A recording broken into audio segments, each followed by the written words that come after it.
Hello everyone, day 6 of weight loss diet series. నా డైట్లో ఇలా అవుద్దని అస్సలు అనుకోలేదు. ఫస్ట్ అయితే మార్నింగ్ లేవగానే యాజ్ యూజువల్ హాట్ వాటర్ తాగేసి ఎక్సర్సైజ్ చేశాను. జస్ట్ 10 మినిట్స్ చేసా అంతే. నెక్స్ట్ అయితే జీలకర్ర అల్లం వేసి మరిగిచ్చిన వాటర్ తీసుకున్నాను. మా హస్బెండ్ కూడా తాగుతా అన్నారు, అందుకని 2 గ్లాసుల్లో వేసాను.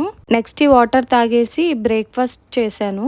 బ్రేక్ఫాస్ట్ లోకి ఎర్నోక్ ఉప్మా, పెరుగు, సబ్జా వాటర్ ఇంకా యాపిల్ తీసుకున్నా. బ్రేక్ఫాస్ట్ అవ్వగానే నా చిన్నోడికి కూడా పెరుగు వేసి ఉప్మా పెట్టేశా. మేడం గారు కంప్లీట్ చేసేసరికి 10 అయింది. 9కి స్టార్ట్ చేస్తే 10 అయింది. నెక్స్ట్ అయితే లంచ్ లోకి అరటికాయ కూర, అరటికాయ ఫ్రై, రసం చేసా. అరటికాయలు మొత్తం స్టీమ్ చేసేసి సగం ఫ్రై సగం కర్రీ చేసా. ఎందుకంటే మా పాప కారం వేసిన కూరలు తిందు. సో నేనైతే లంచ్ లోకి కర్రీ, ఫ్రై, రసం ఇంకా క్యారెట్ తీసుకున్నా. ఈవినింగ్ స్నాక్ లోకి దానిమ్మ తీసుకున్నా. తినేసి మేడ మీదకి వెళ్లి అరగంట వాకింగ్ చేసా. నెక్స్ట్ అయితే డిన్నర్ ఏం ప్రిపేర్ చేయలేదు. ఓట్స్ నానబెట్టాను మార్నింగ్. అందులోకి ఫ్రూట్స్, డ్రై ఫ్రూట్స్ యాడ్ చేసుకొని తినేసా. అర్ధరాత్రి మెలకువ వచ్చి లేచాను. ఫుల్ ఆకలి వేస్తుంది. అప్పుడు ఫ్రూట్స్ కూడా ఏం లేవు. అసలు నా డైట్ లో ఇలా అవ్వద్దని అస్సలు అనుకోలేదు. ఇంకా చేసేదేం లేక ఆ టైంలో ఆమ్లెట్ వేసుకొని తినేసా.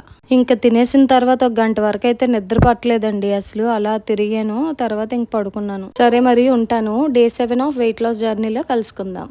Thank you for watching. Bye.